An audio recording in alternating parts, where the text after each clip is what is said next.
Good evening बच्चों।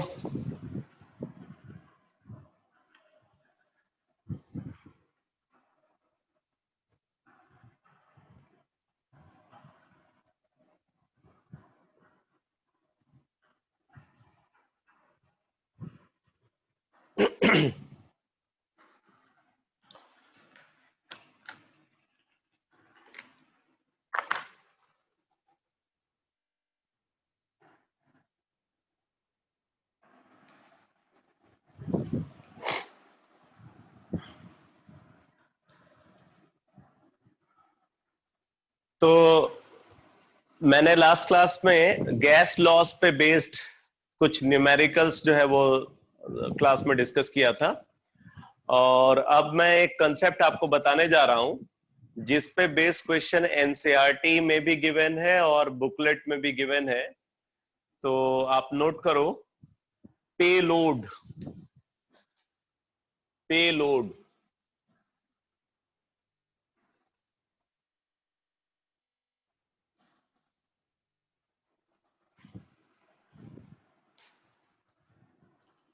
तो payload क्या है? यहाँ पे पेलोड बेसिकली हम एक बैलून के कॉन्टेक्स्ट में इस टर्म को डिफाइन कर रहे हैं। तो पेलोड का मतलब होता है कि कोई भी बैलून को अगर कंसीडर करें तो वो बैलून कितना वेट को लिफ्ट कर सकता है, कितने वेट को वो उठा सकता है, वो उसका पेलोड होता है। तो आप इस बात को नोट कर लो, लिखो total mass lifted by a balloon, total mass lifted by a balloon is called its payload. Total mass lifted by a balloon is called its payload. ठीक है, अब देखो पेलोड को कैसे कैलकुलेट करेंगे। तो payload is equal to mass of filled balloon, mass of mass of air displaced, mass of air displaced by balloon, mass of air displaced by balloon minus mass of filled balloon.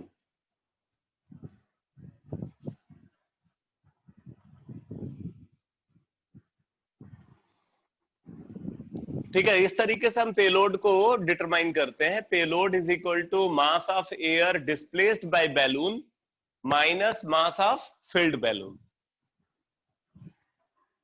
ठीक है, तो इसी concept को use करते हुए ये question solve करते हैं जो एनसीईआरटी में गिवन है।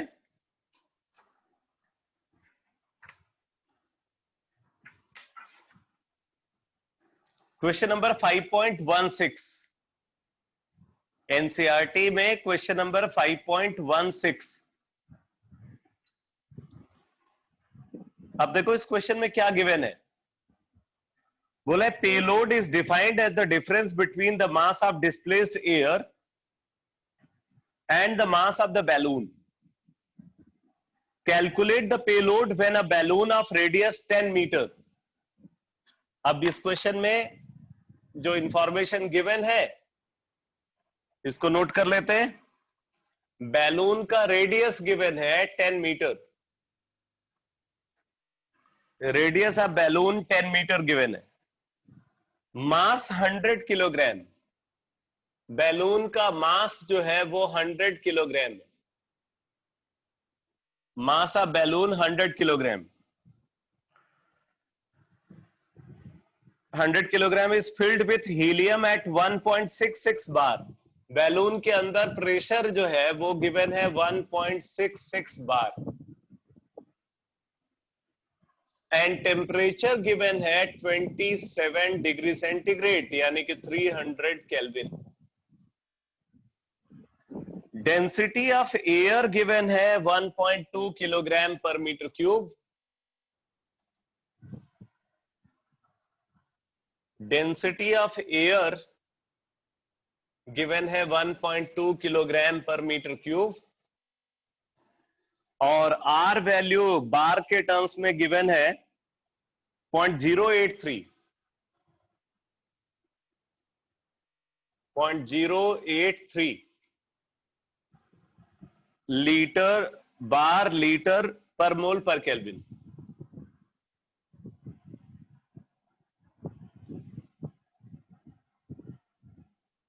ये इंफॉर्मेशन गिवन है और आपको निकालना है यहां पे पेलोड कैलकुलेट करना है। ठीक है, तो सबसे पहले हम यहां पे निकालेंगे मास ऑफ फिल्ड बैलून क्या है। तो mass of filled balloon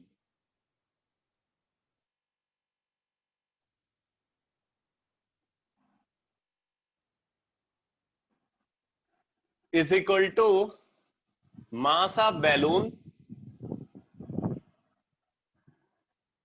plus mass of helium field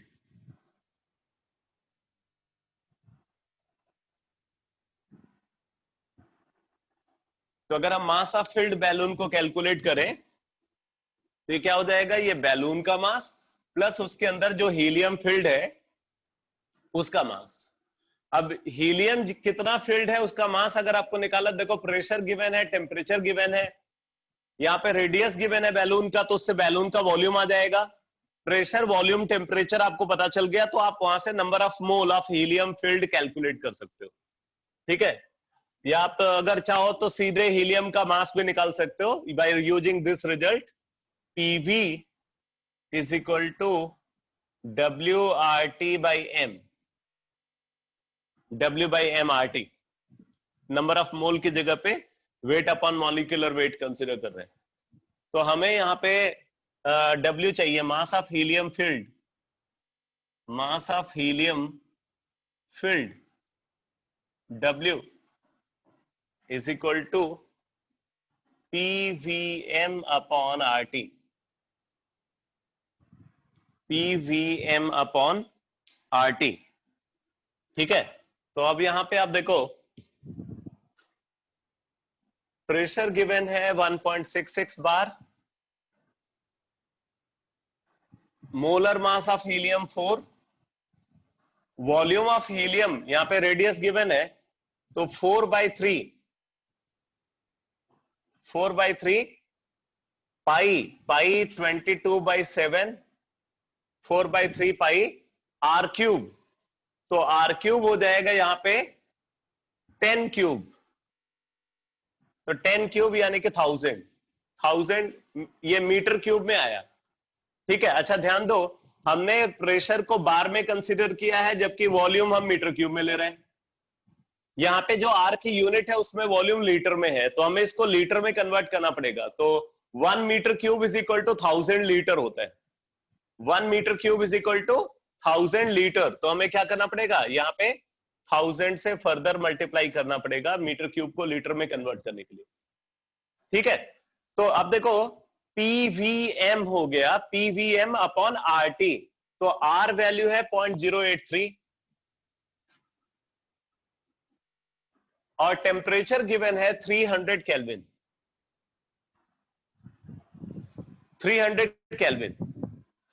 अब यहां से अगर आप देखोगे बेटा तो जो ये वेट आएगा ये ग्राम में आएगा, ये जो मास आएगा यहां पे वो ग्राम में आएगा, बिकॉज मॉलिक्यूलर मास को अगर आप कंसीडर करो तो मॉलिक्यूलर मास ग्राम पर मोल होता है।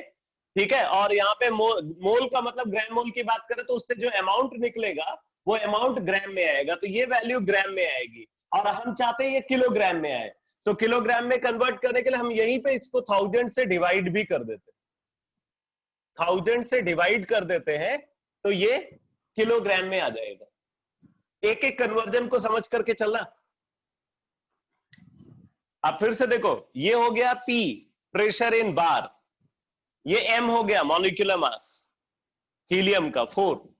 ठीक है, और फिर उसके बाद हमने v, तो v क्या है 4/3 पाई 22/7 r क्यूब, तो 10 क्यूब 1000, ये मीटर क्यूब में आया, 1000 से मल्टीप्लाई किया तो लीटर में कन्वर्ट हो गया, ठीक है, डिवाइडेड बाय r वैल्यू 0.083 और temperature 300 kelvin.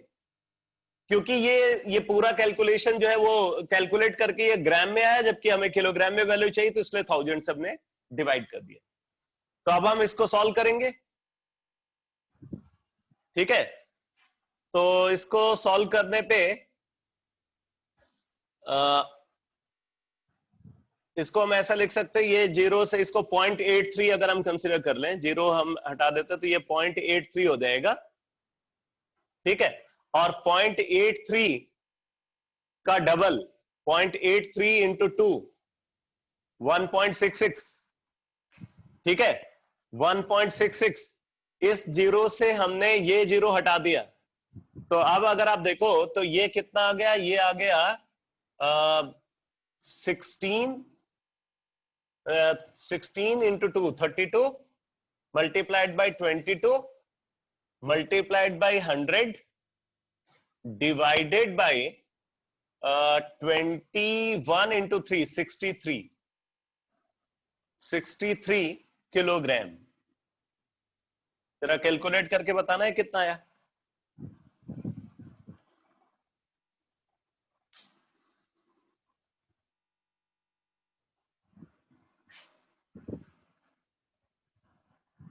One 1117.5 kilogram.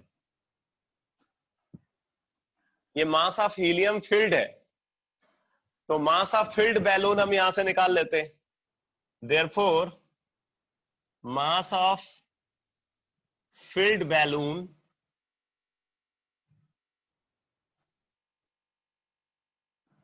Is equal to this plus 100, तो 1217.5 किलोग्राम। ये मास ऑफ फिल्ड बैलून आ गया, ठीक है। अब आपको निकालना है पेलोड, तो पेलोड के लिए आपको चाहिए मास ऑफ एयर डिस्प्लेस्ड। अब अगर आप कोई बैलून को कंसीडर करो, तो बैलून जो है वो अपने वॉल्यूम के बराबर वॉल्यूम एयर का डिस्प्लेस करेगा। भाई अगर अगर कहीं पे बैलून प्रेजेंट है, इसका मतलब उसने वहां से एयर को डिस्प्लेस करके खुद के लिए जगह बनाए, तो जितना वॉल्यूम बैलून का है वो अपने वॉल्यूम के बराबर वॉल्यूम ऑफ एयर को डिस्प्लेस कर रहा है, ठीक है। तो वॉल्यूम ऑफ एयर डिस्प्लेस क्या हो जाएगा, वॉल्यूम ऑफ फिल्ड बैलून के बराबर होगा। और उससे उसको डेंसिटी ऑफ एयर से अगर आप मल्टीप्लाई कर दो, तो डेंसिटी ऑफ एयर से मल्टीप्लाई कर दोगे तो मास ऑफ एयर डिस्प्लेस मिल जाएगा, ठीक है। तो मास ऑफ एयर डिस्प्लेस्ड हम यहां पे कैलकुलेट कर रहे हैं। मास of air displaced is equal to volume of air displaced multiplied by density of air। तो volume of air displaced क्या हो जाएगा, volume of balloon 4/3 pi r cube 10 cube। तो ये तो हो गया volume of air displaced multiplied by density, तो ये वैल्यू मीटर क्यूब में आई और density kilogram per metre cube है में है, तो मल्टीप्लाई करने पे ये किलोग्राम में आ जाएगी क्वांटिटी। अब इसको सॉल्व करके बताओ कितना आया मास ऑफ एयर डिस्प्लेस्ड।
5028.5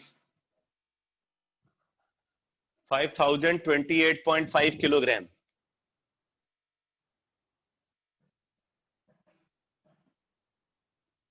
अब आप पेलोड कैलकुलेट कर लो।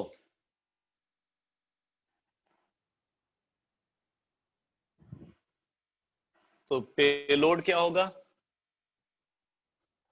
Payload is equal to mass of air displaced minus mass of filled balloon.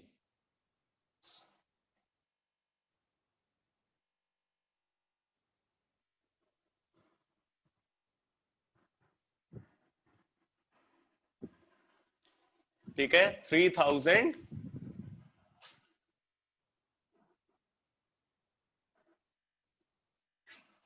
नहीं, कितना कितना है सॉल्व करके?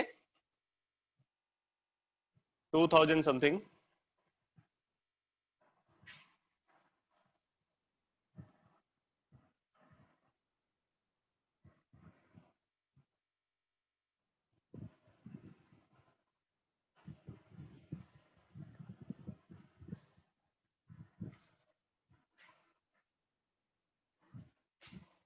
अच्छा ठीक है, ये निकाला था मैंने, ये पुट कर दिया। ओके, 1217.5 1217.5 तो ये आ गया 3811 किलोग्राम। मतलब वो बैलून कितना मास लिफ्ट करा सकता है?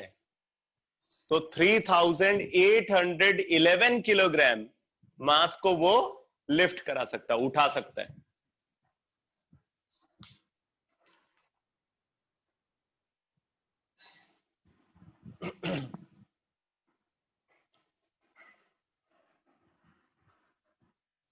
एक क्वेश्चन आप खुद से प्रैक्टिस करने के लिए नोट कर लो।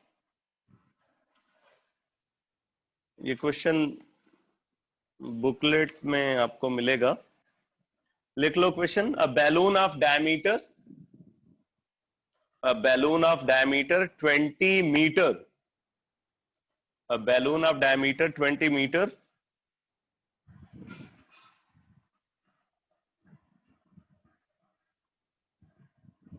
सेम ही क्वेश्चन है, जाने दो, कोई बात नहीं। सेम क्वेश्चन है, डेटा भी सेम है, बस थोड़ा सा लैंग्वेज जो है चेंज हुई है, तो कोई कोई बात नहीं। कॉन्सेप्ट समझ में आ गया ना बेटा? ये वाला पेलोड का कॉन्सेप्ट, कैसे क्वेश्चन सॉल्व करना है।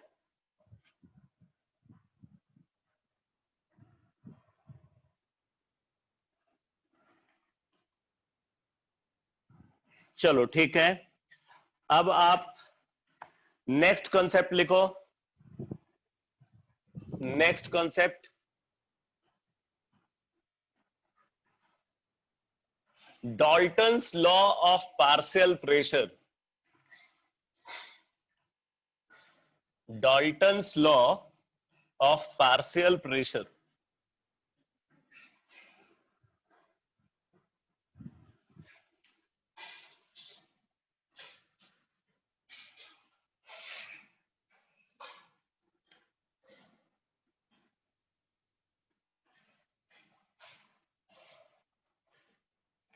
Dalton's law of partial pressure.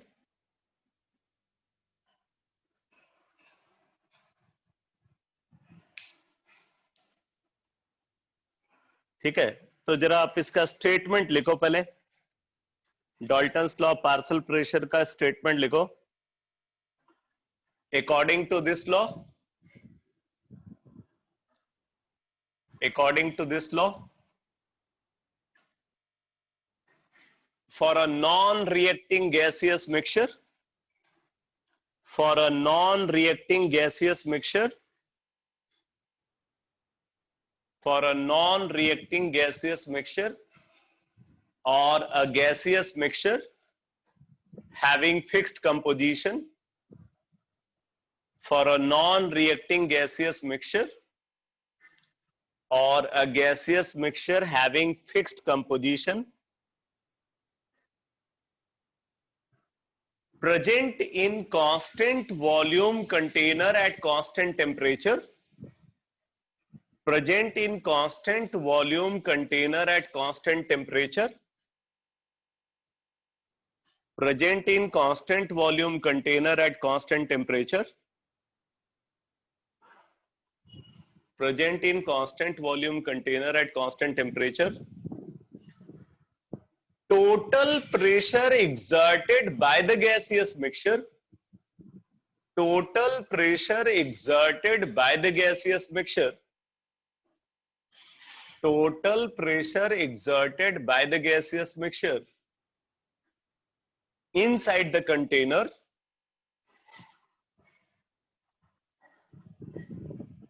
मैं फिर से रिपीट कर देता हूं for a non-reacting gaseous mixture, for a non-reacting gaseous mixture or a gaseous mixture having fixed composition, or a gaseous mixture having fixed composition,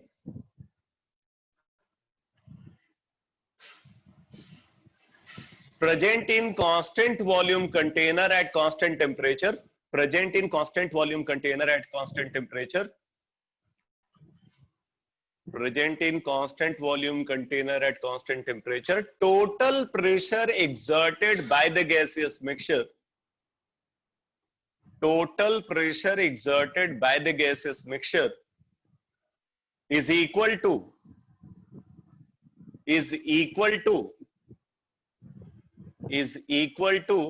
the sum of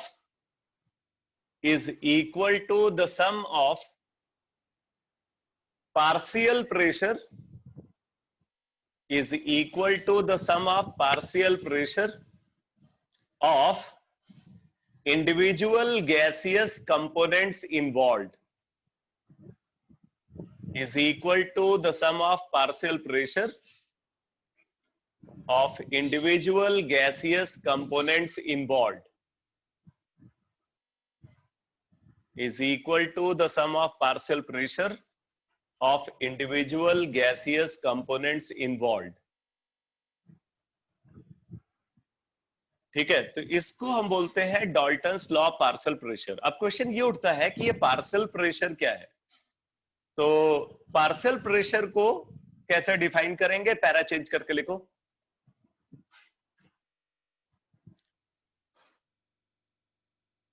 लिखो partial pressure of a gaseous component, para change करके लिखो इसको, partial pressure of a gaseous component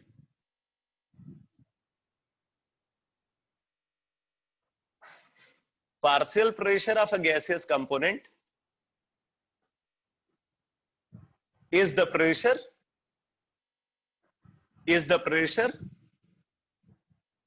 when it is filled alone, when it is filled alone,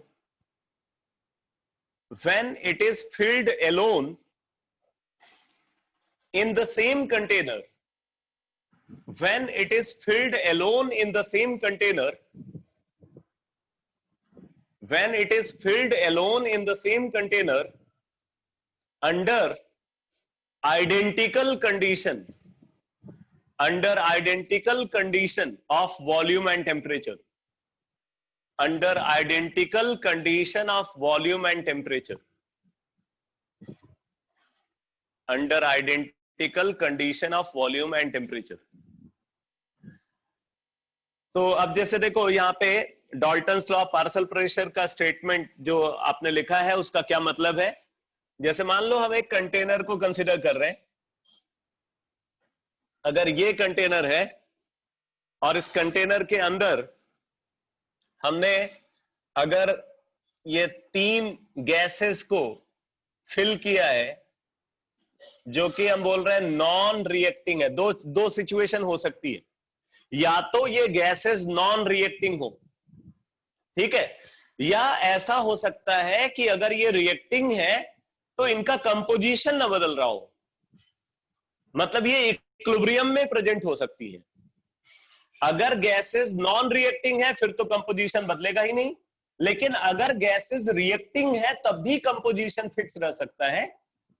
कैसे fix रह सकता है? अगर वो गैसेस इक्विलिब्रियम में प्रेजेंट होंगी, ठीक है, तो उस सिचुएशन में उनका कंपोजिशन चेंज नहीं होगा। ठीक है, तो जरूरी नहीं है कि गैसेस हमेशा नॉन रिएक्टिंग हो, गैसेस रिएक्टिंग भी हो सकती है, बट उनका कंपोजिशन फिक्स होना चाहिए। बस ये कंडीशन अगर फुलफिल हो रही है तो Dalton's law partial pressure hold करेगा। तो यहां पे हमने ये 3 गैसेस को कंसीडर किया, गैस ए, गैस बी, गैस सी। अगर मान लो इनके मोल्स हम यहाँ पे कंसीडर कर रहे हैं Na, Nb, Nc, इन गैसेस के जो मोल्स हम यहाँ पे फिल कर रहे हैं वो Na, Nb और Nc है। ठीक है, अब देखो, अगर इस कंटेनर का वॉल्यूम जिसके अंदर गैस को फिल किया गया है उसका वॉल्यूम जो है वो कैपिटल V है और टेम्परेचर हमने यहाँ पे कैपिटल T मेंटेन किया, तो ऐसे सिचुएशन में ये गैसियस मिक्सचर जो कंटेनर के अंदर टोटल प्रेशर एग्जर्ट करेगा, अगर वो टोटल प्रेशर PT है, टोटल प्रेशर क्या है इनसाइड द कंटेनर? PT। तो डाल्टन ने बोला कि ये जो गैसियस मिक्सचर है ये इक्विवेलेंट होगा, ये इक्विवेलेंट होगा इस सिस्टम के। क्या सिस्टम? देखो, बोले इसी साइज का हमने एक कंटेनर लिया है, इतना ही बड़ा हमने एक कंटेनर लिया, उस कंटेनर में अकेले गैस ए को फिल किया है और गैस ए का हम वही अमाउंट कंसीडर कर रहे हैं जो इस मिक्सचर के अंदर वो कंट्रीब्यूट कर रहे हैं। तो गैस ए का मोल हम उतना ही ले रहे हैं जितना वो इस मिक्सचर के अंदर कंट्रीब्यूट कर रहा है। कंटेनर का वॉल्यूम और टेम्परेचर जो है वो सेम है। ठीक है, तो यहां पे जो ए प्रेशर एग्जर्ट करेगा वो ए का पार्शियल प्रेशर होगा। डेफिनेशन आपने यही लिखी है, पार्शियल प्रेशर की डेफिनेशन यही है। प्लस इसी साइज का एक और कंटेनर हमने लिया, आइडेंटिकल साइज का हम एक और कंटेनर ले रहे हैं। अब उसमें हमने गैस बी को फिल किया है, गैस बी का हम उतना ही मोल ले रहे हैं जितना वो मिक्सचर के अंदर कंट्रीब्यूट कर रहा है। तो यहां पे जो बी का प्रेशर होगा वो बी का पार्शियल प्रेशर बोला जाएगा, partial pressure of B. Plus इतना ही बड़ा हमने एक और कंटेनर लिया, अब इसके अंदर हम गैस सी को फिल कर रहे हैं, गैस सी का हम जो मोल वो ले रहे हैं जो मिक्सचर के अंदर वो कंट्रीब्यूट कर रहा है, वॉल्यूम और टेम्परेचर कांस्टेंट है, तो यहां पे जो प्रेशर सी एग्जर्ट करेगा वो सी का पार्शियल प्रेशर होगा। ठीक है, तो डाल्टन ने ये बोला कि ये जो टोटल प्रेशर है, ये टोटल प्रेशर वो इन तीनों के पार्शियल प्रेशर के सम के बराबर होगा। अब हमें यही रिजल्ट को प्रूव करना है। ठीक है, तो अगर आप देखो इस सिस्टम में तो क्या कांस्टेंट है? यहाँ पे वॉल्यूम और टेम्परेचर कांस्टेंट, V और T कांस्टेंट है। तो अगर V और T कांस्टेंट है तो कौन सा लॉ होल्ड करना चाहिए भाई? अगर वॉल्यूम और टेम्परेचर कांस्टेंट है तो कौन सा लॉ होल्ड करेगा?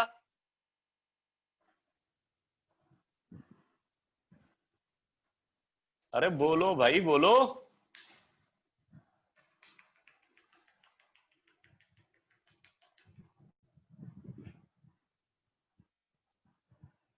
अरे कहां खो गए भाई? अच्छा, हाँ, पीएन लॉ होल्ड करेगा। तो पीएन लॉ होल्ड करना चाहिए, तो इसका मतलब यहां पे जो टोटल प्रेशर है, ये टोटल प्रेशर इस टोटल मोल के प्रोपोर्शनल होना चाहिए, यानी कि total pressure is directly proportional to Na plus Nb plus Nc। Total pressure is directly proportional to Na plus Nb plus Nc। इसी तरीके से यहाँ पे partial pressure of A is directly proportional to Na, यहाँ पे partial pressure of B is directly proportional to Nb, और यहाँ पे partial pressure of C is directly proportional to Nc होना चाहिए। ठीक है, तो अब आप यहाँ पे देखो बेटा, फिर हम ये लिख सकते हैं, this implies partial pressure of A upon total pressure, partial pressure of A upon total pressure is equal to number of mole of A upon total number of मोल।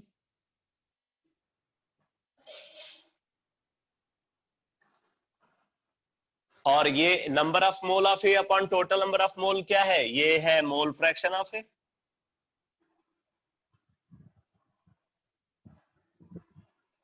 ठीक है, तो यहां से आपको क्या मिल गया? यहां से आपको मिल गया partial pressure of A is equal to mole fraction of A into total pressure.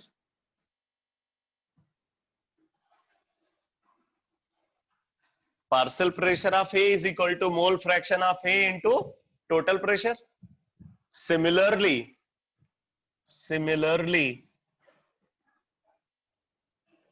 Partial pressure of B is equal to mole fraction of B into total pressure, and partial pressure of C is equal to mole fraction of C into total pressure। ये लिख सकते हैं।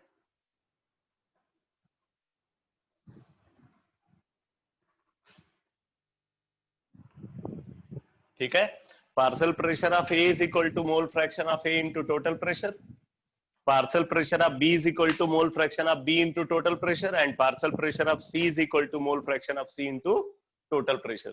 ये हम लिख सकते हैं। बाकी एक रिजल्ट आप यहाँ पे और देख लो, नॉन रिएक्टिंग गैसियस मिक्सचर के लिए या गैसियस मिक्सचर जिसका कंपोजिशन फिक्स्ड है, आप ये बोल सकते हो कि pressure fraction, this is pressure fraction, is equal to mole fraction. Pressure fraction यानी कि ए का प्रेशर अपॉन टोटल प्रेशर, ये प्रेशर फ्रैक्शन हो गया। Pressure fraction is equal to mole fraction for a gaseous mixture whose composition is fixed, pressure fraction of a particular component is equal to its mole fraction। ये Dalton's law partial pressure से हम ये conclusion draw कर रहे हैं। अच्छा, आप देखो बेटा, अब यहां से आपको ये मिल जाएगा, अगर आप तीनों के पार्शियल प्रेशर को ऐड कर दो, this implies partial pressure of A plus partial pressure of B plus partial pressure of C. Partial pressure of A plus partial pressure of B plus partial pressure of C is equal to क्या हो जाएगा? Mole fraction of A into total pressure plus mole fraction of B into total pressure plus mole fraction of C into total pressure.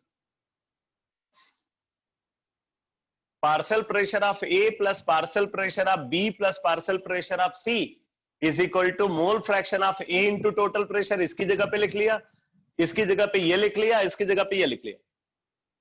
अब अगर आप यहां पे देखो तो टोटल प्रेशर कॉमन आ गया, तो हम इसको लिख सकते हैं x a plus x b plus x c into total pressure,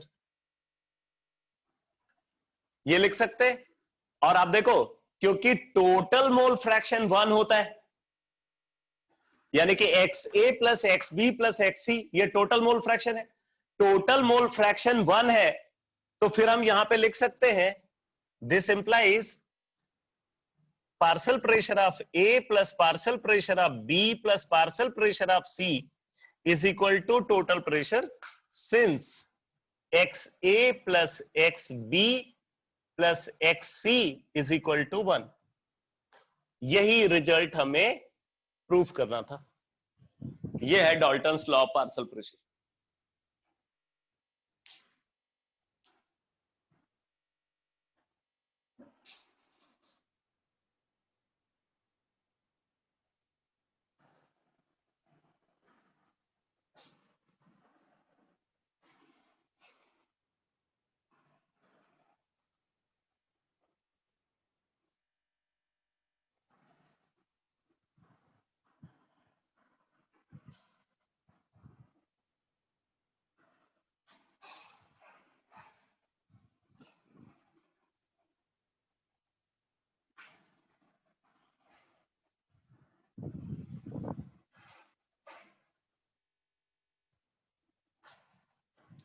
ये पूरा डेरिवेशन समझ में आ गया बेटा?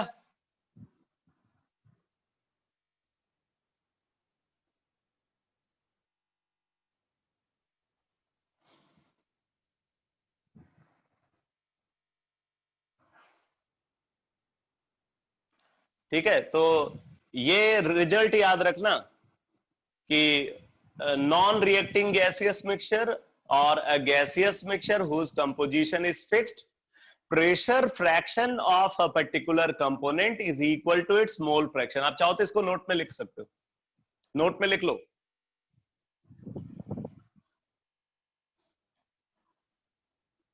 लिखो, from Dalton's law of partial pressure, from Dalton's law of partial pressure we can conclude that, from Dalton's law of partial pressure we can conclude that,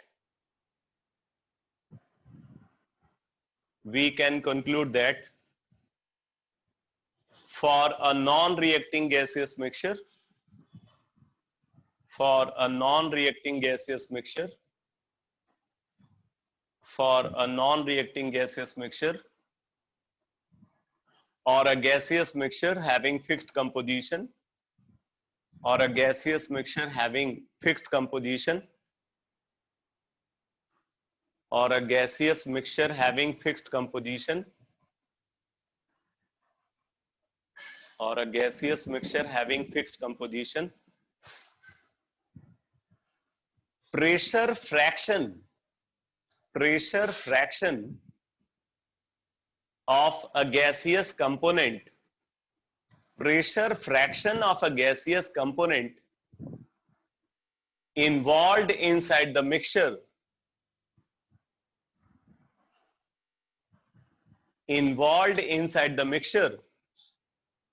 pressure fraction of a gaseous component involved inside the mixture is equal to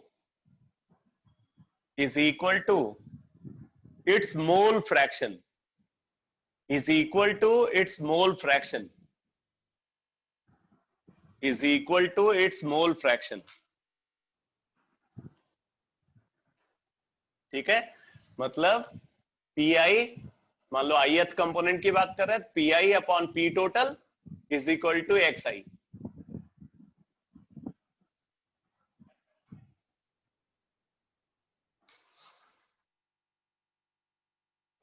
तो ये है Dalton's law of partial pressure. अब आप note करो, next concept लिखो, Amagat's law, AMAGAT, Amagat's law of partial volume.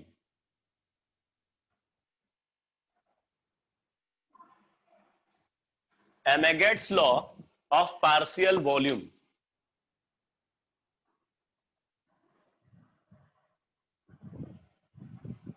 is equal to its mole fraction.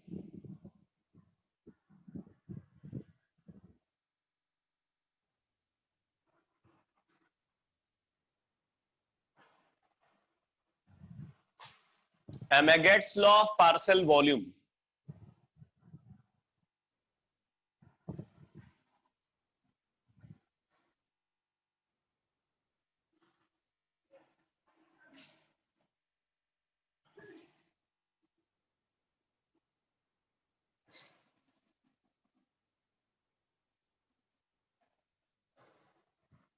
Statement लिखो बेटा, law of partial volume का स्टेटमेंट लिखो. According to this law, according to this law,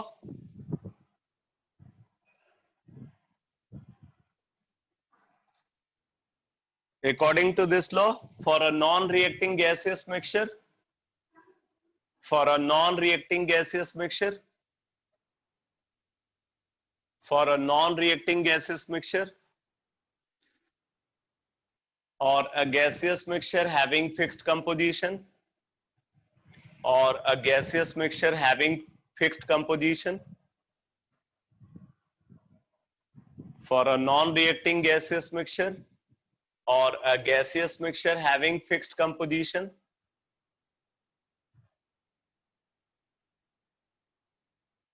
or a gaseous mixture having fixed composition,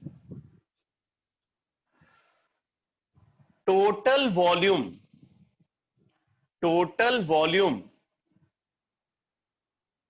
occupied by gaseous mixture, total volume occupied by a gaseous mixture total volume occupied by the gaseous mixture. Total volume occupied by the gaseous mixture at constant pressure and constant temperature. At constant pressure and constant temperature. At constant pressure and constant temperature is equal to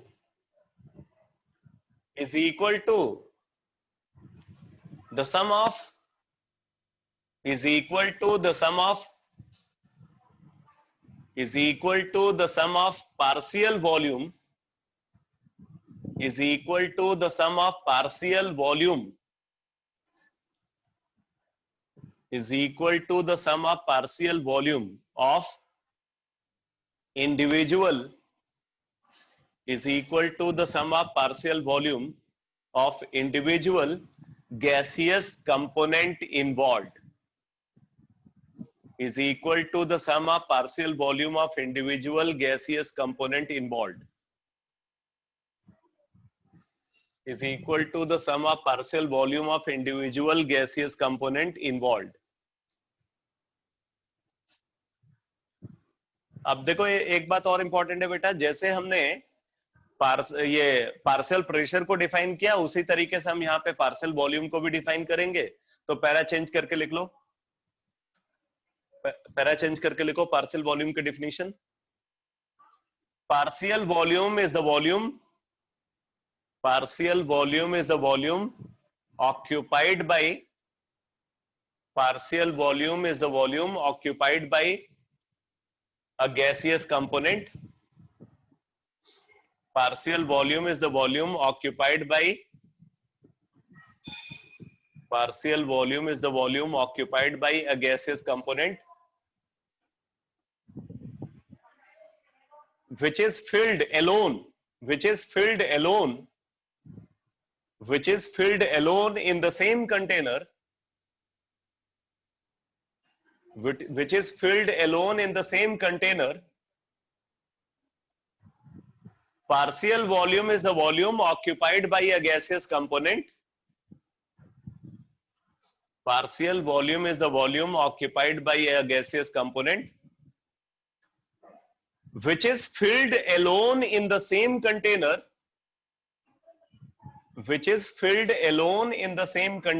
under identical condition of temperature and pressure.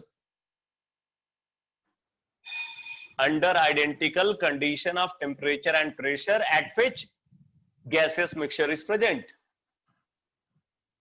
At which gaseous mixture is present. At which gaseous mixture is present. तो आपने देखा कि law of partial pressure में तो हम volume और temperature को constant रख रहे थे, लेकिन यहां पे हम प्रेशर और टेम्परेचर को कांस्टेंट रख रहे हैं। ठीक है, तो हम बोल रहे हैं कि ये गैसियस मिक्सचर है जिसको हमने एक कंटेनर में रखा हुआ है, ये इतने इतने मोल हमने इन गैसेस के कंसीडर किए हैं, प्रेशर और टेम्परेचर हमने कांस्टेंट रखा है। अब ये गैसियस मिक्सचर जो वॉल्यूम ऑक्यूपाई करेगा वो वॉल्यूम वीटी है, टोटल वॉल्यूम। अब देखो बोल रहा है कि ये गैसियस मिक्सचर यानी कि ये गैसियस सिस्टम इक्विवेलेंट है एक और सिस्टम के। अब वो सिस्टम क्या है? बोल रहा है कि एक कंटेनर जो सेम मटेरियल से बना है, जिसमें हमने अकेले गैस ए को फिल किया है, गैस ए को अकेले फिल किया है। गैस ए का नंबर ऑफ मोल हम वही रख रहे हैं जो यहां पे मिक्सचर के अंदर गैस ए कंट्रीब्यूट कर रहा है। प्रेशर और टेम्परेचर हम दोनों जगह पे सेम रख रहे हैं। तो यहां पे गैस ए जो वॉल्यूम ऑक्यूपाई करेगा वो ए का पार्शियल वॉल्यूम होगा। मतलब अब ये ध्यान देना बेटा कि अब हम जो कंटेनर कंसीडर कर रहे हैं वो वेरिएबल वॉल्यूम कंटेनर है। सिचुएशन के अकॉर्डिंग वो अपना वॉल्यूम को एडजस्ट कर सकता है और ऐसा बैलून कर सकता है। मतलब बैलून लाइक कंटेनर हमने लिया है जो गैसियस मोल ज्यादा होने पे ज्यादा वॉल्यूम और कम होने पे कम वॉल्यूम को ऑक्यूपाई करता है। उसी मटेरियल का एक और कंटेनर हमने लिया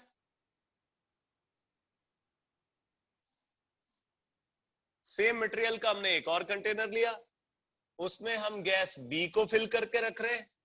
गैस बी का मोल हमें उतना ही लेना है जितना मिक्सचर के अंदर वो कंट्रीब्यूट कर रहा है। प्रेशर और टेम्परेचर हमें कांस्टेंट रखना है। यहाँ पे जो वॉल्यूम गैस बी ऑक्यूपाई करेगा वो उसका पार्शियल वॉल्यूम होगा। इसी तरीके से बोल रहे हैं सेम मटेरियल का हमने एक और कंटेनर लिया, इसमें अब हम गैस सी को फिल कर रहे हैं। गैस सी का मोल हम उतना ही लेंगे जितना मिक्सचर के अंदर उसका प्रेजेंट है। प्रेशर और टेम्परेचर हमें कांस्टेंट रखना है। यहाँ पे सी जो वॉल्यूम ऑक्यूपाई करेगा वो उसका पार्शियल वॉल्यूम।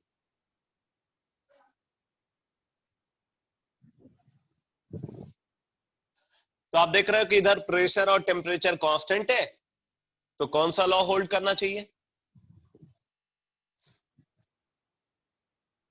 वीएल लॉ, यानी कि एवोगैड्रोस लॉ होल्ड करना चाहिए। ठीक है, एवोगैड्रोस लॉ होल्ड करना चाहिए। इसका मतलब आप ये बोल सकते हो यहाँ पे जो टोटल वॉल्यूम होगा this is directly proportional to total number of mole Na plus Nb plus Nc, और यहाँ पे partial volume of A is directly proportional to number of mole of A। यहाँ पे partial volume of B is directly proportional to number of mole of B। यहाँ पे partial volume of C is directly proportional to number of mole of C होगा। तो फिर आप यहां से लिख सकते हो partial volume of A upon total volume is equal to Na upon Na plus Nb plus Nc, यानी कि मोल फ्रैक्शन ऑफ A। तो यहां से आ गया partial volume of A is equal to mole fraction of A into total volume. Similarly partial volume of B is equal to mole fraction of B into total volume, and partial volume of C is equal to mole fraction of C into total volume, ये आ जाएगा। और फिर अगर आप इन तीनों को add कर दो तो ऐड करने पे मतलब partial volume of A plus partial volume of B plus partial volume of C को अगर कंसिडर करें तो ये मोल fraction of A into total volume plus mole fraction of B into total volume plus mole fraction of C into total volume, ये आ जाएगा। तो इसको आप ये लिख सकते हो। तो फिर यहां से अल्टीमेटली ये रिजल्ट आ जाना है बेटा, partial volume of A plus partial volume of B plus partial volume of C is equal to total volume. ये है Amagat's law of partial volume.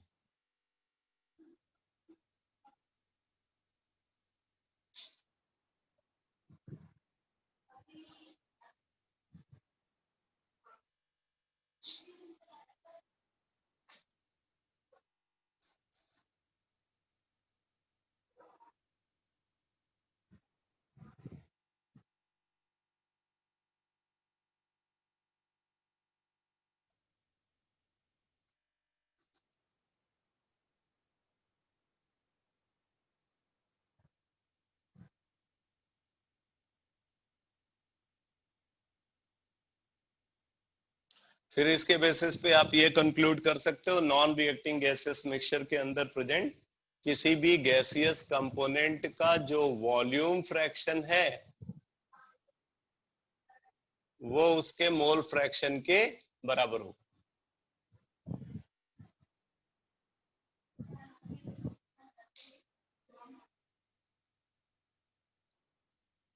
और इसी तरीके से अगर आप लॉ ऑफ पार्शियल प्रेशर को कंसीडर करो तो यही प्रेशर फ्रैक्शन के बराबर है।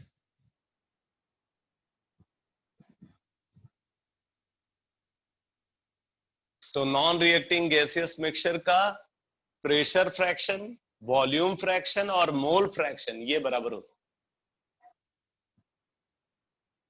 ये बहुत इंपॉर्टेंट इंफॉर्मेशन है, आगे हम इसको इक्विलिब्रियम में यूज करेंगे, केमिकल इक्विलिब्रियम में।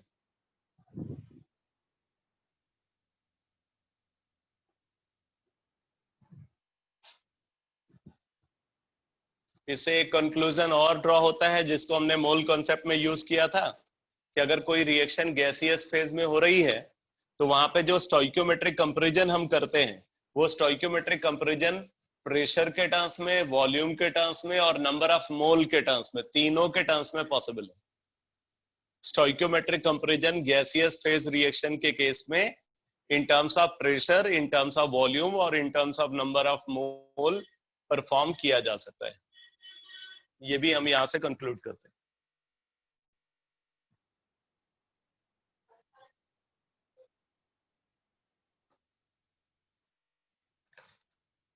अब एक कंसेप्ट को और डिफाइन करते हैं और फिर से न्यूमेरिकल्स पे आएंगे।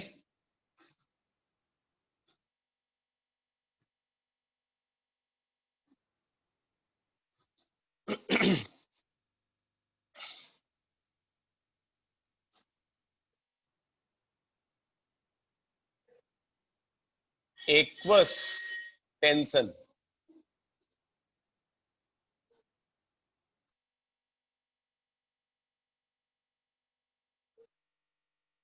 बहुत इंपॉर्टेंट कॉन्सेप्ट है।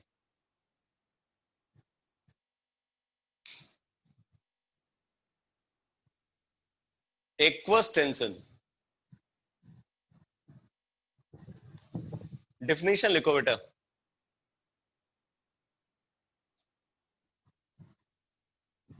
लिखो, saturated vapour pressure,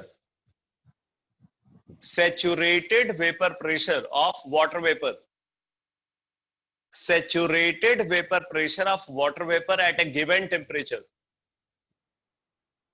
saturated vapor pressure of water vapor at a given temperature, saturated vapor pressure of water vapor at a given temperature when it is present in dynamic equilibrium with the liquid, when it is present in dynamic equilibrium,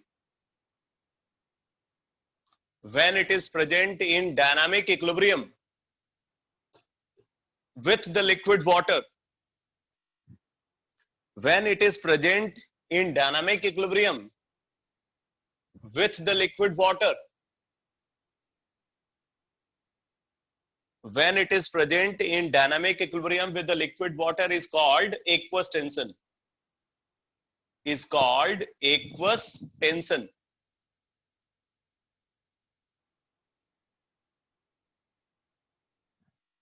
ठीक है, अब जरा देखो इसका क्या मतलब है। जैसे हमने एक कंटेनर कंसीडर किया,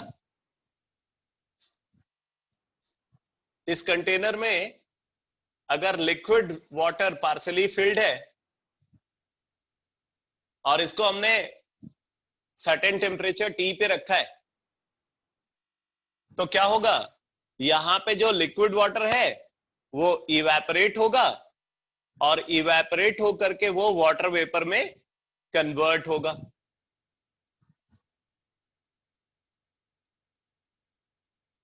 ठीक है, लिक्विड वाटर इवेपोरेट होकर के क्या बनेगा, वाटर वेपर बनेगा। एक तरफ तो लिक्विड वाटर वाटर वेपर में कन्वर्ट हो रहा होगा, दूसरी तरफ क्या है, दूसरी तरफ वाटर वेपर जो है वो कंडेंस होकर के लिक्विड वाटर बन रहा होगा। तो ऐसे सिचुएशन में क्या होगा, यहां पे एक डायनामिक इक्विलिब्रियम एस्टैब्लिश हो जाता है। ठीक है, एक डायनामिक इक्विलिब्रियम एस्टैब्लिश होगा जिसमें लिक्विड वाटर वाटर वेपर में और वाटर वेपर लिक्विड वाटर में कन्वर्ट हो रहा है।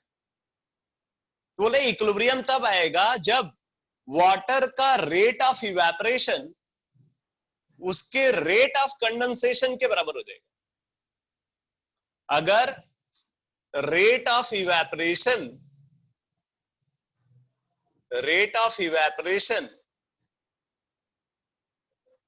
of liquid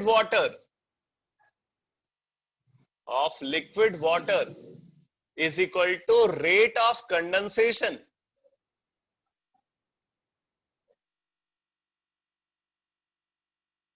of water vapor के बराबर है तो डायनामिक इक्विलिब्रियम एस्टैब्लिश होगा। मतलब कि गिवन टाइम में जितना अमाउंट लिक्विड वाटर का वाटर वेपर में कन्वर्ट हुआ है, उतना ही अमाउंट वाटर वेपर का वापस लिक्विड वाटर बन गया, तब जाकर के इक्विलिब्रियम स्टैब्लिश होगा। और ऐसे इक्विलिब्रियम को हम डायनामिक इक्विलिब्रियम बोलते हैं। और वो स्टेज अचीव होने पे जो वाटर वेपर यहां प्रेजेंट है, वो कंटेनर के अंदर जितना प्रेशर एक्सर्ट कर रहा है, that is called aqueous tension और सैचुरेटेड वेपर प्रेशर। तो क्या ये बात समझ में आई आपको? एक्वस टेंशन की डिफिनीशन समझ में आई?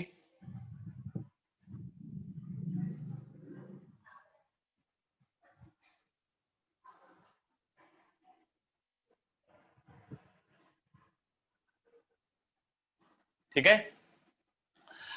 अब एक बात और इंपॉर्टेंट है, ये जो एक्वस टेंशन वैल्यू है, ये वाटर के किसी भी लिक्विड के बॉइलिंग पॉइंट पे, यहां पे लिक्विड वाटर है, तो वाटर का जब बॉइलिंग पॉइंट अचीव होगा ना, तो aqueous tension value atmospheric pressure के बराबर हो जाती है। इस बात को लिख लो। At boiling point, at boiling point, at boiling point of, at boiling point of liquid water, at boiling point of liquid water, its aqueous tension becomes equal to, its aqueous tension becomes equal to, its aqueous tension becomes equal to atmospheric pressure. Its aqueous tension becomes equal to the atmospheric pressure.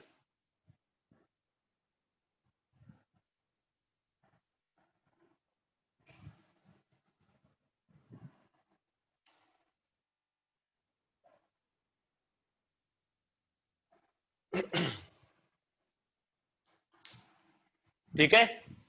तो बोल रहा है कि जब water का boiling point achieve होगा, तो उसका एक्वस टेंशन इंक्रीज करके क्या हो जाएगा, उसका एक्वस टेंशन इंक्रीज करके एटमॉस्फेरिक प्रेशर के इक्वल हो जाएगा। At temperature is equal to boiling point,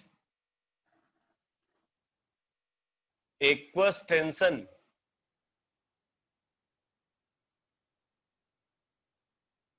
is equal to atmospheric pressure. यहां से बॉइलिंग पॉइंट की डिफिनीशन आ जाती है। आप इसी के बेसिस पे बॉइलिंग पॉइंट की डिफिनीशन दे सकते हो। क्या है बॉइलिंग पॉइंट? तो आप बोल सकते हो boiling point is the temperature, boiling point is the temperature at which vapour pressure of the liquid, at which vapor pressure of the liquid becomes equal to the atmospheric pressure. आप चाहो तो इस definition को लिख सकते हो। Boiling point की definition लिख लो। Boiling point is the temperature, boiling point is the temperature at which, boiling point is the temperature at which vapor pressure of the liquid, boiling point is the temperature at which vapor pressure of the liquid becomes equal to, boiling point is the temperature at which vapor pressure of the liquid becomes equal to the atmospheric pressure, becomes equal to the atmospheric pressure.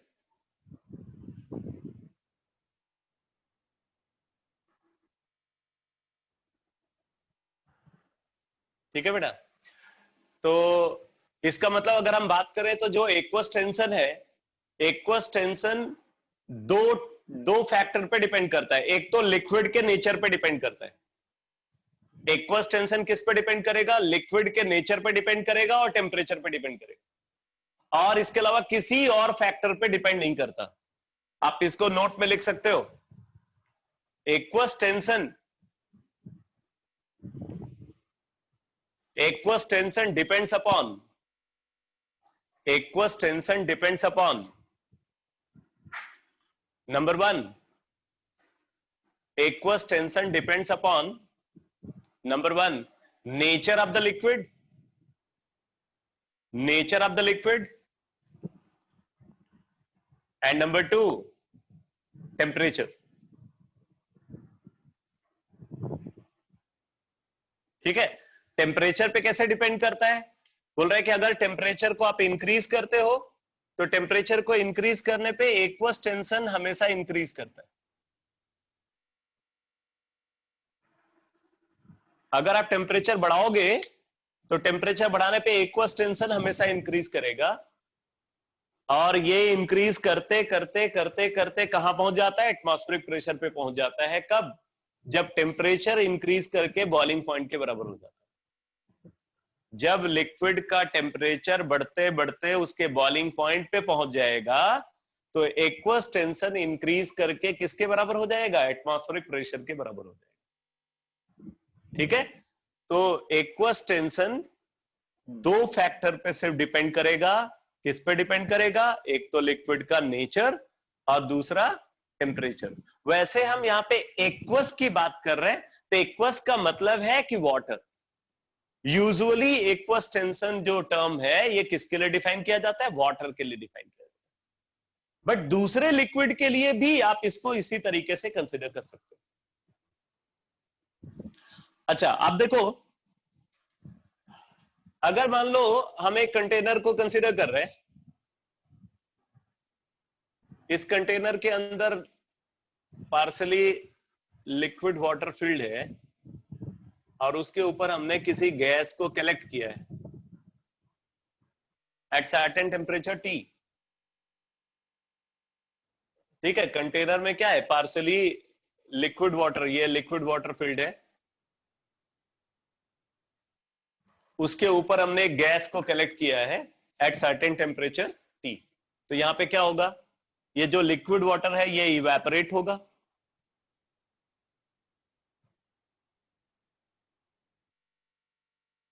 ठीक है, liquid water evaporate होगा, evaporate होकर के क्या बन जाएगा? Water vapour. तो gas के साथ वाटर वेपर भी मिक्स हो जाता है। क्या होगा वहां पे? ये जो वाटर इवेपोरेट हुआ है वो गैस के साथ मिक्स हो जाएगा, और गैस के साथ मिक्स हो जाएगा तो ये मिक्सचर क्या बोला जाएगा? ये मिक्सचर बोला जाएगा मॉइस्ट गैस। इस मिक्सचर को हम क्या बोलेंगे? इस मिक्सचर को हम बोलेंगे मॉइस्ट गैस। तो मॉइस्ट गैस का मतलब क्या है? मॉइस्ट गैस का मतलब है dry gas plus water vapour.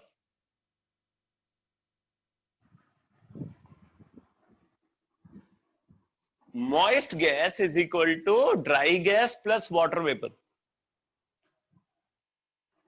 ठीक है, अगर हम ये एज्यूम करते हैं कि ये जो ड्राई गैस और वाटर वेपर है ये आइडियल गैस जैसा बिहेव करते हैं, अगर ये ड्राई गैस और वाटर वेपर आइडियल गैस जैसा बिहेव करते हैं और वो नॉन रिएक्टिंग है, अगर ड्राई गैस और वाटर वेपर आइडियल गैस जैसा बिहेव करते हैं और नॉन रिएक्टिंग है, तो फिर Dalton's law of partial pressure के अकॉर्डिंग हम ये बोल सकते हैं कि pressure of moist gas that is total pressure is equal to partial pressure of dry gas plus partial pressure of water vapor। तो आप इस बात को नोट कर लो। if we assume that if we assume that dry gas and water vapor behaves ideally, dry gas and water vapor behaves ideally, if we assume that dry gas and water vapor behaves ideally and they are non-reacting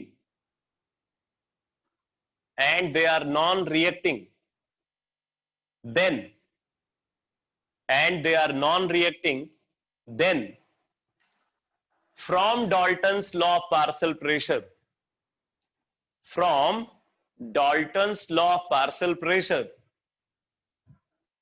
from Dalton's law of partial pressure, क्या लिख सकते हैं? Pressure of moist gas, pressure of moist gas is equal to partial pressure of dry gas plus partial pressure of water vapor.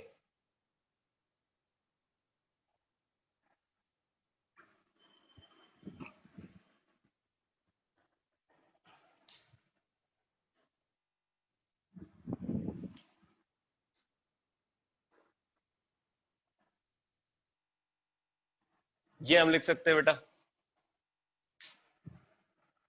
ठीक है। Pressure of moist gas is equal to partial pressure of dry gas plus partial pressure of water vapour,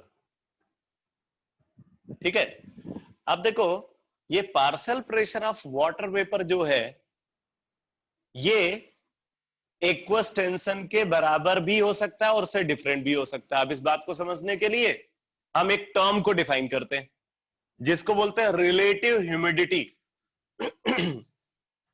relative humidity, humidity एक बड़ा common term है जिसको लोग अक्सर use करते हैं, आप भी यूज करते होगे। रिलेटिव ह्यूमिडिटी क्या होती है? Relative humidity, relative humidity is equal to partial pressure of water vapour in air, partial pressure of water vapor in air divided by saturated vapor pressure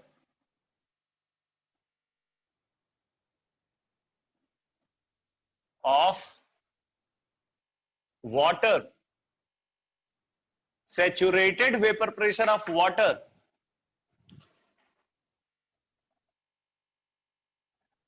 इसको आप ऐसे लिख सकते हो, relative humidity is equal to partial pressure of water vapour in air at a given temperature,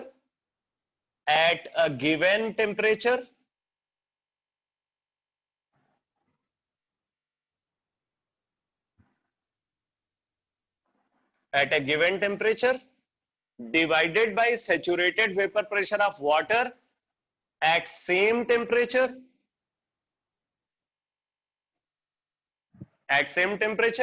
और ये जो denominator वाली क्वांटिटी है इसी को एक्वस टेंशन बोलते हैं, that is aqueous tension.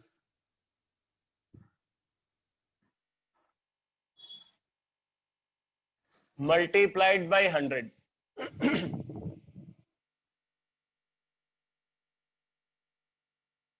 Multiplied by 100।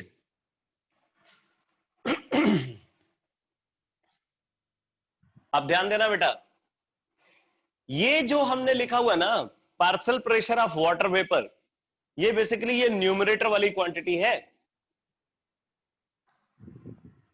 ठीक है। तो partial pressure of water vapour जो है वो ये न्यूमरेटर वाली क्वांटिटी है।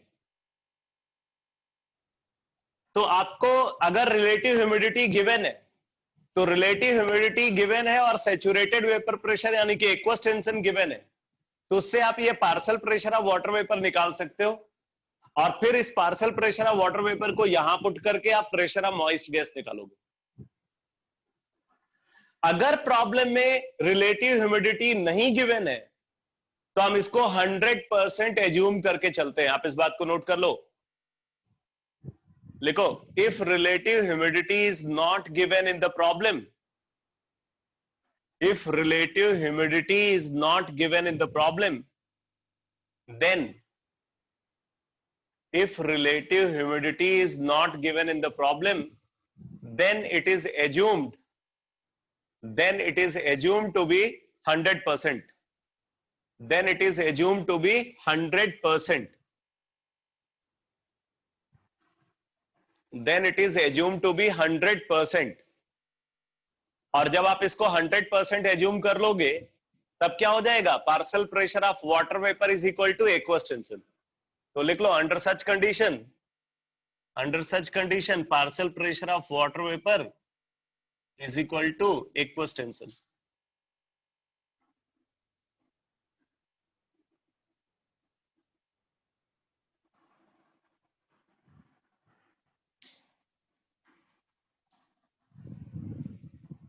अगर रिलेटिव ह्यूमिडिटी 50% है तो partial pressure of water vapour aqueous tension का हाफ होगा।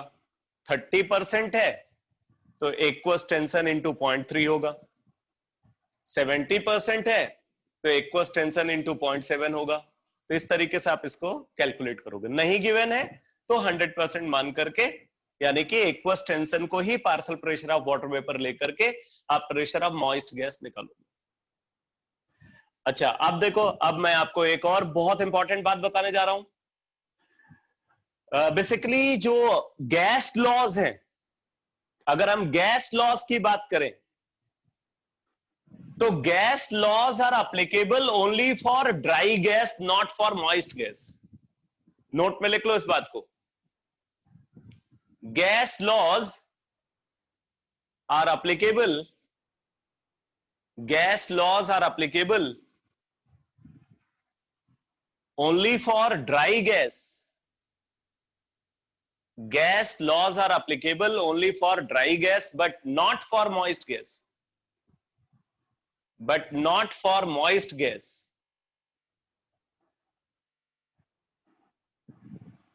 ठीक है? जब आप गैस लॉज को यूज करोगे, जैसे बॉयल्स लॉ अप्लाई कर रहे हो, या आप अगर एमंटन्स लॉ अप्लाई कर रहे हो, चार्ल्स लॉ अप्लाई कर रहे हो, तो आप ये समझ करके चलना कि ये जो गैस लॉज हैं ये सिर्फ ड्राई गैस के लिए एप्लीकेबल है, they are not applicable for moist gas. तो आपको करना क्या है, जैसे मान लो एक सिचुएशन आपसे आपके सामने रखी जा रही है कि एक कंटेनर है जिसका वॉल्यूम 100 मिलीलीटर है, उसके अंदर मॉइस्ट गैस प्रेजेंट है, मतलब फॉर एग्जांपल ऑक्सीजन है और साथ में वाटर वेपर है। 100 मिलीलीटर वॉल्यूम का एक कंटेनर है जिसमें ऑक्सीजन के साथ वाटर वेपर प्रेजेंट है। ठीक है, अब आप उस पूरा गैसियस मिक्सचर को सेम टेम्परेचर पे दूसरे कंटेनर में ट्रांसफर कर देते हो, जहां पे जिसका वॉल्यूम 50 मिलीलीटर है। पहले वाले कंटेनर का वॉल्यूम 100 मिलीलीटर था, उसमें मॉइस्ट ऑक्सीजन प्रेजेंट था एट सर्टेन टेम्परेचर। उसी टेम्परेचर पे हम उस पूरा गैसियस मिक्सचर को आधे वॉल्यूम के कंटेनर में, यानी कि पहले वाले कंटेनर का हाफ वॉल्यूम का कंटेनर में ट्रांसफर कर देते हैं जिसका वॉल्यूम है 50 मिलीलीटर। और फिर आपसे यह पूछा जा रहा है कि नए कंटेनर में टोटल प्रेशर कितना होगा। अगर पुराने कंटेनर में आपको प्रेशर पता है, ठीक है, पुराने कंटेनर में अगर आपको प्रेशर पता है मॉइस्ट गैस का, तो नए कंटेनर में मॉइस्ट गैस का प्रेशर क्या होगा यह आपको निकालना है। तो एक बात यहां पे समझ लेना, दोनों कंटेनर का टेम्परेचर सेम है। अगर दोनों कंटेनर का टेम्परेचर सेम है तो एक्वस टेंशन दोनों में सेम रहेगा, because aqueous tension depends only on temperature. तो पहले आपको क्या करना पड़ेगा, पहले आपको जो मॉइस्ट गैस का प्रेशर था फर्स्ट कंटेनर में, उसमें से ये partial pressure of water vapour, अगर रिलेटिव ह्यूमिडिटी नहीं गिवन है तो आप 100% मान करके चलोगे। ठीक है, यानी कि एक्वस टेंशन को प्रेशर ऑफ मॉइस्ट गैस में से सब्ट्रैक्ट करके आप ड्राई गैस का प्रेशर निकालो। पहले वाले कंटेनर में ड्राई गैस का प्रेशर निकालो, और फिर उस ड्राई गैस के लिए आप बॉयल्स लॉ को अप्लाई करो। अब आप बोलोगे बॉयल्स लॉ ही क्यों? इसलिए बॉयल्स लॉ बेटा, क्योंकि टेम्परेचर तो दोनों में सेम है, और हमने क्या किया, सारा का सारा गैस को ट्रांसफर किया है, मतलब गैसियस अमाउंट भी सेम है। अगर टेम्परेचर सेम है दोनों में, गैसियस अमाउंट सेम है, मतलब n and T are constant, तो ऑब्वियसली बॉयल्स लॉ ही होल्ड करेगा। तो बॉयल्स लॉ को अप्लाई करके, यानी कि P1 V1 is equal to P2 V2, dry gas का प्रेशर आप दूसरे कंटेनर में निकालोगे। फिर दूसरे कंटेनर में जो ड्राई गैस का प्रेशर आया, उसमें फिर आप क्या करोगे, एक्वस टेंशन वैल्यू को ऐड करके वहां पे मॉइस्ट गैस का प्रेशर बताओगे। तो ये समझ लेना कि जब कभी आप गैस लॉस को यूज कर रहे हो, दिमाग में रखना है कि it is applicable only for dry gas but not for moist gas. ये बात क्लियर हुई सबको?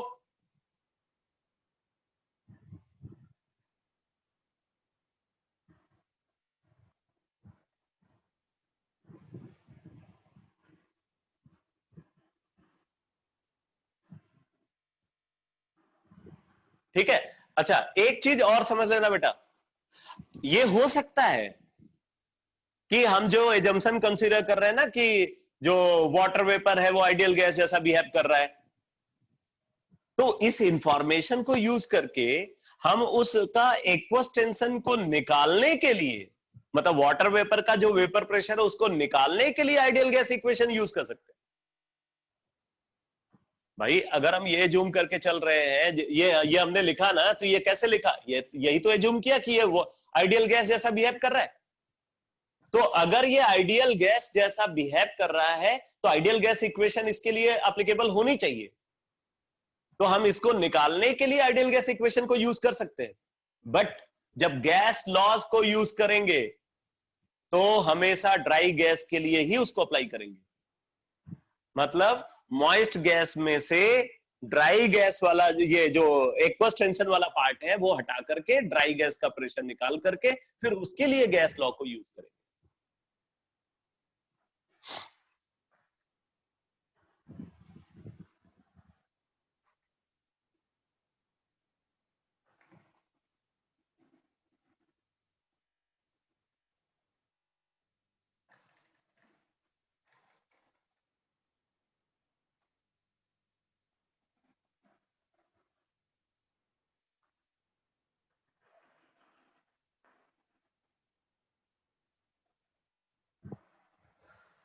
एक क्वेश्चन लिखो।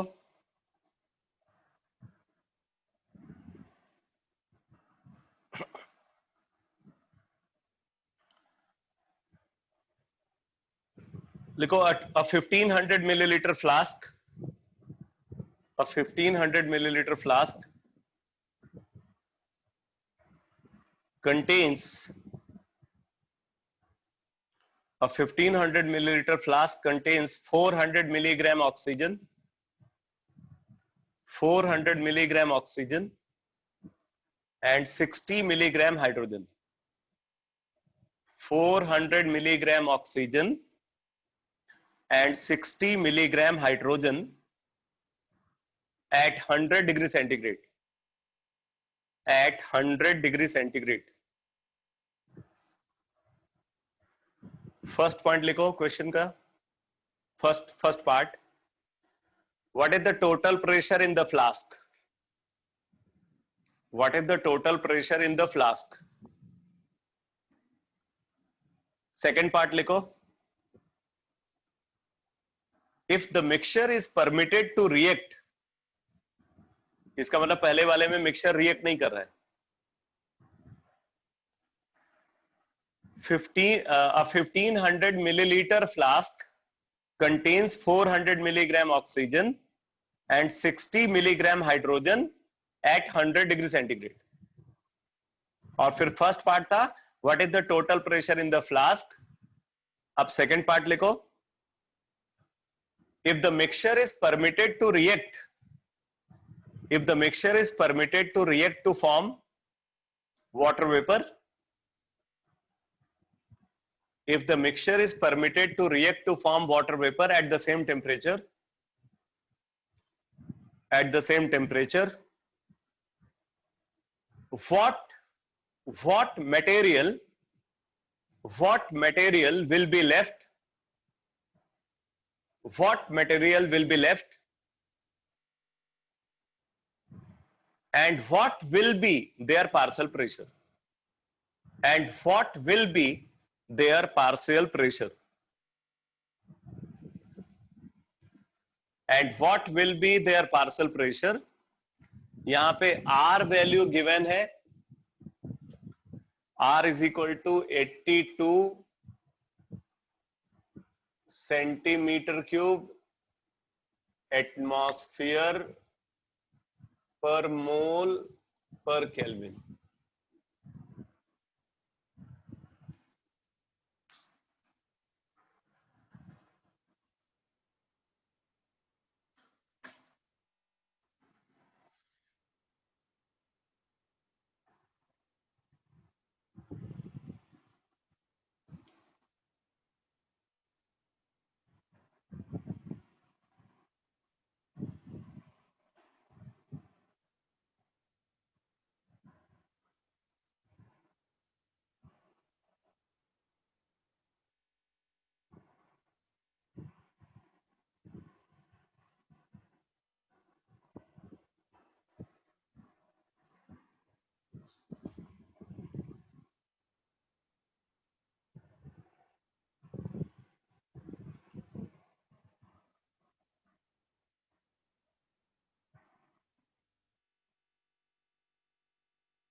फ्लास्क का वॉल्यूम गिवन है,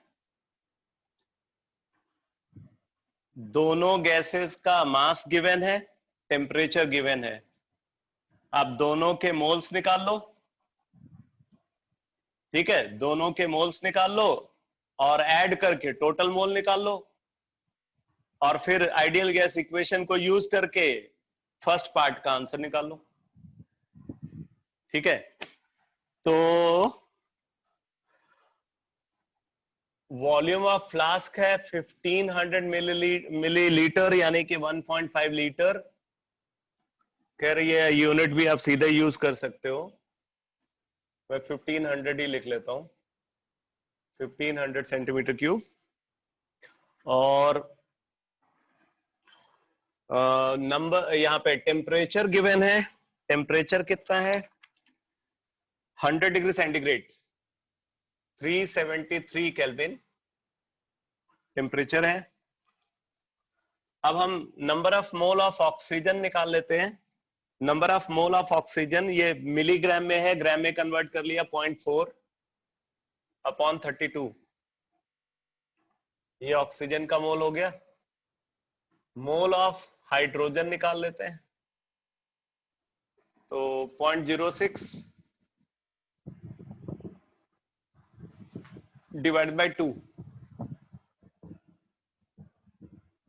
टोटल मोल निकाल लेते हैं। Number of mole of oxygen plus number of mole of hydrogen, तो ये आ जाएगा 1/80, 1/80 प्लस 3/100, 1/80 प्लस 3/100।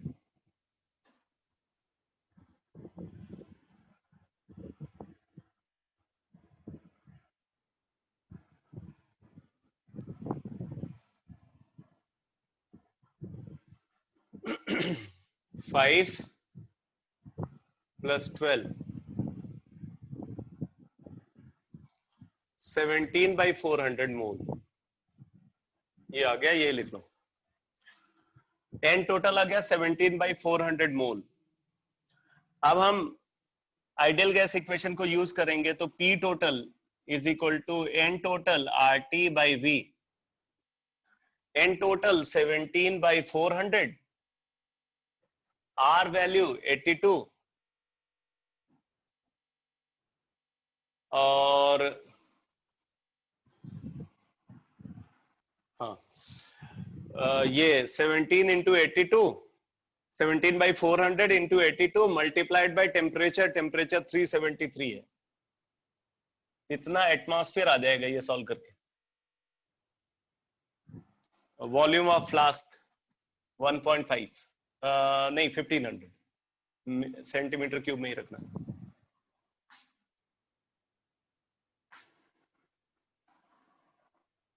कितना आ गया ये?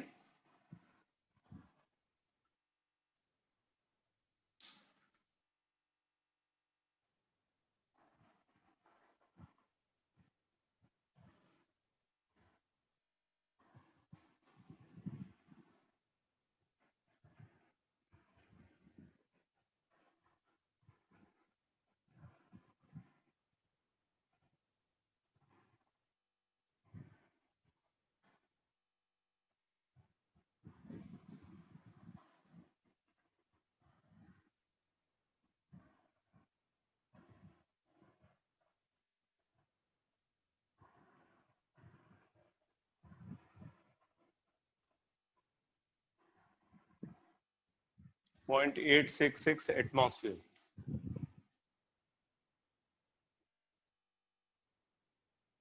ठीक है, ये तो फर्स्ट पार्ट हो गया। सेकंड पार्ट में बोला जा रहा है कि if the mixture is permitted to react to form water vapor at the same temperature, what material will be left and what will be their partial pressure।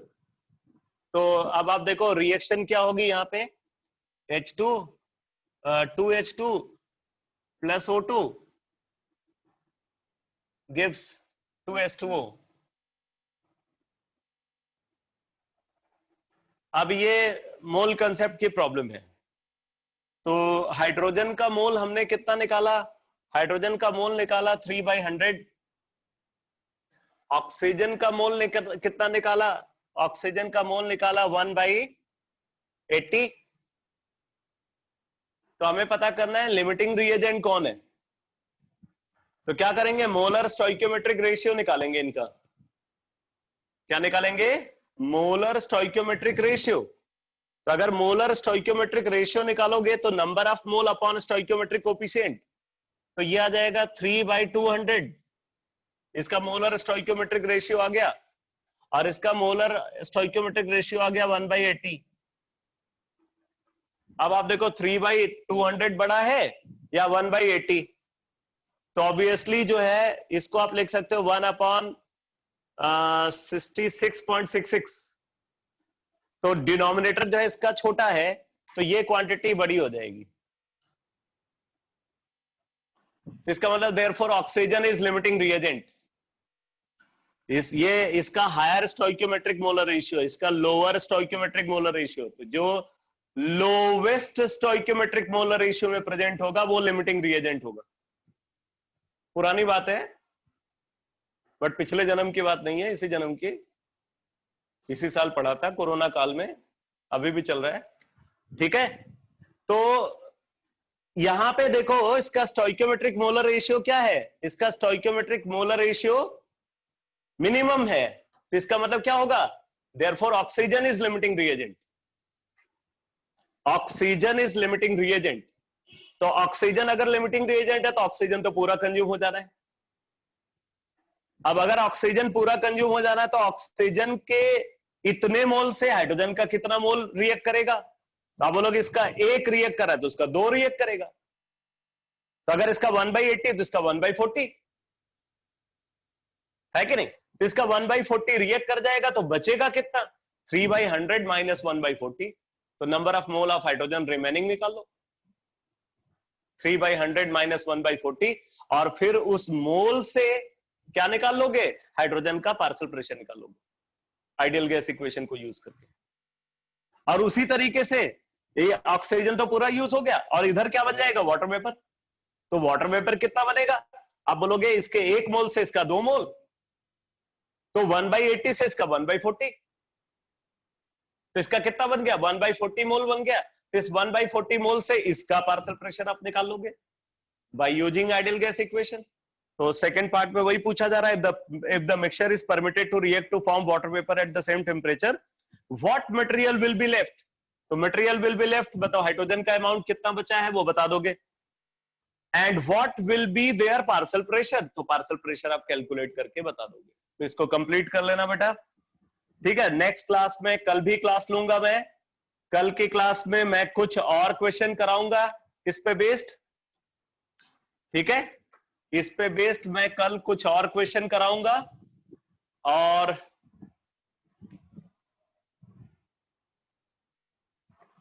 बेटा आप अपने ग्रुप में डिस्कस किया करो ये सारी चीजें, ठीक है? दूसरे ग्रुप में आप इसको डिस्कस किया करो।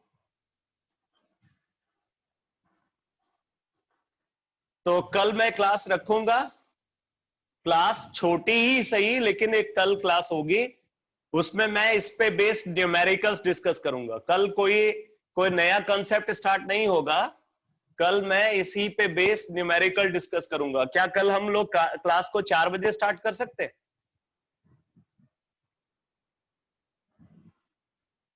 4 to 5? चलो कोई बात नहीं, तो कल 4 to 5 क्लास रखते हैं, तो उसमें मैं इसके प्रॉब्लम्स कराऊंगा। ठीक है, और नेक्स्ट वीक में गैसेस स्टेट का टेस्ट होगा। ओके बेटा।